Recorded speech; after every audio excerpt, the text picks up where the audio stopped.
Welcome back to This Is Why We Stand on Westchester Talk Radio. I'm your host, Joe Archino, and we are here at Scarsdale, Florida. Big thank you to them for giving us this great location to use. And of course, we are produced by Shark Creative and made possible by Entergy Indian Point Energy Center, Hightower, Westchester, White Plains Hospital, Westchester County Office of Economic Development, Robeson, and Accorda Therapeutics. And of course, don't forget to download the Westchester Talk Radio app.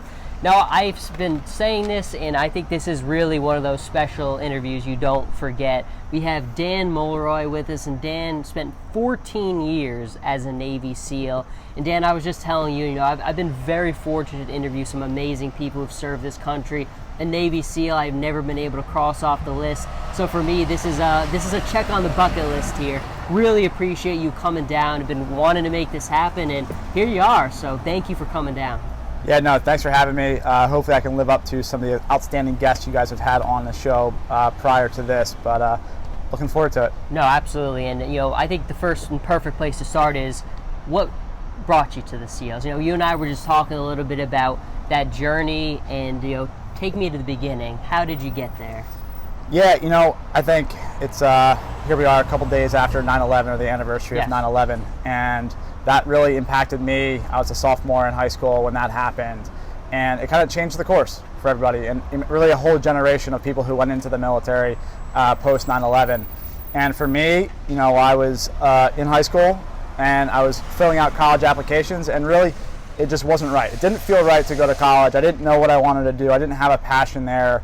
I had seen the Discovery Channel programs where about Navy SEALs, and it always seemed like something that'd be cool, but I'll never do it. Everybody always pushes people to go to college, and I was in the middle of filling out college applications, and I just happened to get in touch with a recruiter. He got in touch with me, really, and went down to check out what he had to offer, and it was much more appealing to me than a 4-year path to something I was not interested in. Now, from when we were just saying, the American public really has a fascination with the SEALs, and I think one of the reasons for that is it's all about the training, the level, and the number of people who actually can say that they've been able to pin that special pin on them is a very small number. The amount of physical endurance and the mental capacity and strength is amazing, and I think that's one of the reasons people have such a profound respect for the SEALs. But for you, going into it, I'm sure you kind of knew from watching those programs what it took. Was there ever any doubt, ever any hesitation, I don't know if I can cut this, I don't know if I have what it takes to get through Hell Week or anything like that? Absolutely. I mean, I don't know that anybody who goes through, there might be some who, but I don't think anybody really doesn't have that moment. And I think that's really the point, is that those who, I would trust somebody who has that moment, reaches that point of questioning themselves and overcomes it, versus someone who's never reached that point.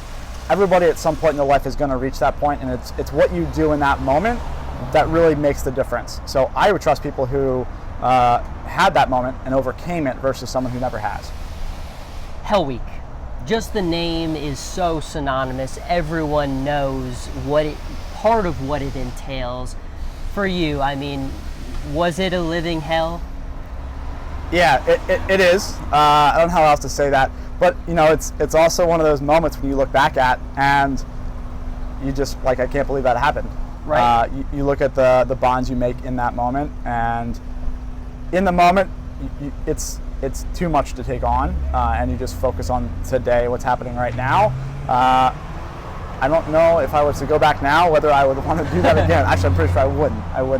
Whether or not I could make it through that again. It's amazing because I would just finish a book, Can't Hurt Me, by David Goggins. You've probably heard the name, very famous guy out there right now. He was a SEAL, and he went through it 3 times because of injuries and things like that. But, one of the amazing things that I never really thought about, which he talked about, was, you think when you don't really know too much, that it's all about physical endurance, being able to be strong and carry and going the extra mile, but he said it's all about the mental part. It really is. There were short guys he was with, guys who maybe weren't the strongest, buffest guys in the world, but those guys were the strongest mentally, and that's what it's all about. From your experience, is that true? Absolutely. Look, I remember the first day of Buds, standing there with my class, and there's 135 of us or something like that standing there, and I was not the biggest, the strongest, the fastest. And we had, college athletes, college Olympic swimmers, and you look at them and you're like, who am I? Who am I going to make it? But what you really find is that the people who quit are the ones who have always been naturals at something. They never faced adversity when they were growing up or a kid, and everything was easy to them because they were a naturally gifted athlete. And they got to buds, and I don't care who you are, when you get to buds, at some point, you are going to face adversity. It's designed to do that, so you're going to be hit with it at that time. So if you've never faced it beforehand, you're going to face it there. And again, to that earlier point, it's what you do in that moment. And if you've never had to experience it before, and you're not mentally strong enough, you're going to fail. You think that's what helped get you through? Was you had been through adversity, you kind of it hardened your mind to get through stuff like that? Absolutely. I was also an 18-year-old who had no idea what he was doing, so I think that adds a little bit to it to help out. I didn't have anything better to do, so hey, you made it through, and it's you're one of those small numbers of people who have been through the hardest. I mean, you look at, line up all the special forces groups in the world, every military, Hell Week and everything that follows, and I think that's what sometimes people forget is you're not done after Hell Week. There's still a lot more after that, but once you're through Hell Week, what for you was the rest of it, the underwater training and all of that other stuff?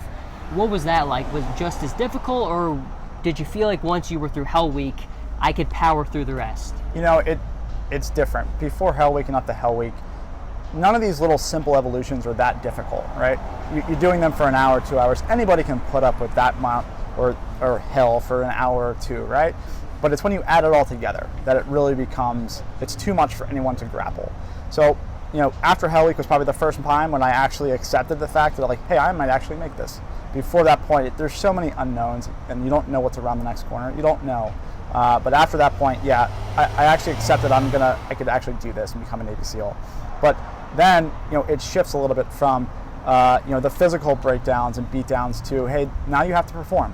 Now you have to, you know, do diving, and you have to pass tests, and you have to go and shoot and have stress put on there, even more stress. So it shifts a little bit, but you've made it through Hell Week already, and at that point you're not going to give up. So it just changes. It's awesome, and I think for anyone, you know, who out there who's just looking to improve themselves, a great way to look at the success stories from that. You know, I think it really shows you how strong we can be mentally, and I think looking for examples like yours is a perfect way to do that. But 14 years in the SEALs, I mean, that's a career. It really is. I'm sure there are things you've done that you can't talk about because the SEALs, the nature of what they do is very secretive. But what would you say, you know, for people at home who've seen the movies, have read the books, what do you think is the thing that maybe people take for granted or they maybe can't understand unless they've been there about your missions and what you do, the camaraderie, things like that?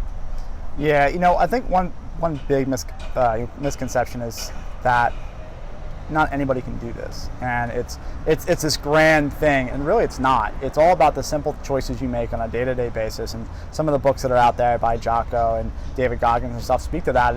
It's the moments and the decisions you make on a day-to-day basis that lead you to these greater things. And people just didn't wake up one day and say, I'm going to be a Navy SEAL today, and it happens, right? It's a struggle, it's a process, and it takes time to get there and to get to that pinnacle. So, you know, it's important to have a longer view of things, and really, I think some of the movies and media out there portray some things correctly. It's certainly entertaining. You know, I think the biggest thing that's different than some things is that it doesn't happen that fast. Yes. It takes a lot longer, a lot more time. So, yeah. But I mean, you really see when you watch, whether it's a documentary on the History Channel or things like that, you know, when you guys go for a mission, the level of detailed execution and studying and everything you do, I mean, it's as thorough can be. Were there any that to this day just come back to you can never forget a certain mission or anything like that? No, I think they're all kind of have the same feel to them, and really it's you fall back upon how important your training is. You know, I think there's a quote, and I forget who said it, but you know, we don't rise to the level of our expectations, we fall to the level of our training, and that's the key. Is, you know, for us, we spend the majority of our time training and preparing and mastering all of these skills so that when we get to a mission or, you know, game time, we can just fall back upon those things. We don't have to think about it, and it's second nature. And that's what it really comes down to is preparation, and that makes these missions and operations and our job easy at that point. And I think it's really powerful what you just said there, because especially in anyone who's studied combat or knows anything about military history knows that there's one thing in life that's unpredictable. It is the heat of battle. And certainly that's when falling back on your training, I'm sure, makes a huge part. And trusting your teammates to have your back and things like that, I'm sure, is so important too. But one of those things that I think we always talk about on the show with veterans is the transition after the military. We've even been talking about on this program today, everyone seems to have a different route, whether it's dealing with some of the terrible things you've seen and overcoming those things, or just getting back into the real world. What was it like for you? Transition's tough, and I think it's really tough for veterans because, look, I was in the military in the SEALs for 14 years, and I'm making a transition to a new arena, to business, and my peers have a 14-year head start on me. So you really have to accept that because you were at the pinnacle of one career, you're starting over, and you're going to have to do things that you haven't done in a long time, and really start over again. For me, it was interesting. I was actually diagnosed with cancer right before I got out of the military. My wife was 9 months pregnant. We had her 2 weeks before my daughter was born. I was diagnosed with tongue cancer. So that was at 12 years. I ended up extending, got treatment. I'm healthy now. God bless. But it adds another dynamic to it. But you realize that you can tackle these things. You have the skills, and you just have to transition and find your path. And that's really the most important thing. Is you have to find what's right, and it's less about finding comfort and security, and to finding out what's going to make you happy for the long term. Dan, one of the reasons I did want to talk to you too, and it's now as a businessman like you are kind of one of those success stories where I know I've talked to many vets, and some guys have talked about that difficult period like you were just mentioning. It's not easy, but you get there. You inch by inch, I'm sure, with the help of your family and your loved ones, you get there. Now tell us a little bit about what you're doing. Yeah, so I transitioned out, and I'm a consultant coach for leaders in businesses and teams. So I try to help bring the lessons that I learned as a Navy SEAL to business, and help teams operate more effectively. As teams kind of grow, what works when you have 20 employees or 10 employees isn't going to work at 40. But what people don't realize is that it's not the large changes you're going to make in your company, the processes you're going to document that's going to make the change. It's the simple things. It's how you run a meeting. It's how you communicate to your employees the message of what's going on, how the team embodies that message. So I try to bring that training and things that we excelled at, and what made us successful as SEALs, to business, so that teams and companies and leaders can understand that and better themselves and be successful and attain their own goals. Well, there's one thing that you could learn about teamwork. It's from a Navy SEAL. What has been to you, what do you enjoy the most? I'm sure because people really have a tremendous level of respect when they learn from you, because they're learning from someone who's done one of the hardest things on the planet, which is become a Navy SEAL. What do you enjoy the most about working with people and teaching them some of the lessons and things you've developed over time? The biggest thing that I like to see is when I'm talking to somebody and they don't understand, or they have a question or a problem, and they're just struggling to find that, and then they realize, the epiphany happens, the light bulb goes off that, oh, it's just a simple thing that I have to do. It's simple, it's just not easy, right? And they realize that, okay, we have to just change a little bit of things, and over time this is going to happen. But seeing somebody get on the right path again when they kind of felt lost, it is really rewarding to see them learn those lessons. I'm sure, it's one of those things where when you look in business, often there's egos that get in the way, there's clashes, there's things people don't get along. But I'm sure you, from being in a situation where, I'm sure there are times where your buddies, one of you gets on each other's nerves, but at the end of the day, you all have to depend on each other. Is that something, part of your thing that you think, having that background, really, you see what's important and what isn't, you put it into perspective like that? Yeah, it's really, as a team, understanding that you have to build trust and shared vulnerability among the team, and have the humility to say, I'm wrong, and I don't know, and ask questions, and then be accountable and have responsibility. And how do you build that into a team? And that's what makes people successful. And see, if I was someone running a company, I mean, I would automatically want someone like you to come in. And I'm saying that because it really is true. There's nothing that I think you can learn better than taking someone like you with your experience and all the things that you've done and trying to apply that to a world like this. Because the world we live in, we've got problems, but not problems like the one that you stared down and faced.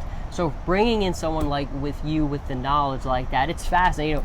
I love the SEAL lore and learning about that type of stuff, but it really is those skills transferable. We've seen people have tremendous success who have been SEALs with the books that they've written and things like that. Because I think it's stuff people already automatically have this fascination for, and to know that they can apply it to their own lives, it's incredible.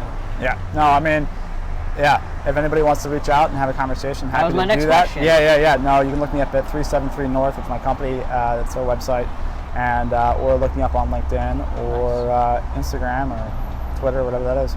Well, we're definitely going to include all the descriptions to that and the link for the video and everything like that. But how long have you had this company? So I've had this company since January. Okay. So I just started this. I got out of the military in October. I ran a debt financing startup in the city for a period of time. That failed, and transitioned out of that and took some lessons I learned from that, and moved on to this. That's awesome. Well, we wish you the best of luck with this. I think you got big fans here of you. You are always welcome on, because I'm sure there's always more stuff to talk to. You always have a platform here to get whatever you need to out. Dan, it was like I said, I got to check off something on my bucket list today, so I really appreciate you coming down. Again, we're going to hopefully help spread you the word about this, but it's a tremendous thing you're doing, and I think a lot of people are going to see what a benefit it is. That's Dan Mulroy, everyone. Dan, it was a true pleasure having you on today. Thank you. Hey, likewise. Appreciate you having me on, and glad we could check that box for you. Of course, and we're going to hopefully be able to do it again. Everyone, I'm Joe Archino. You're listening to This Is Why We Stand. Thank you so much for joining in for this program.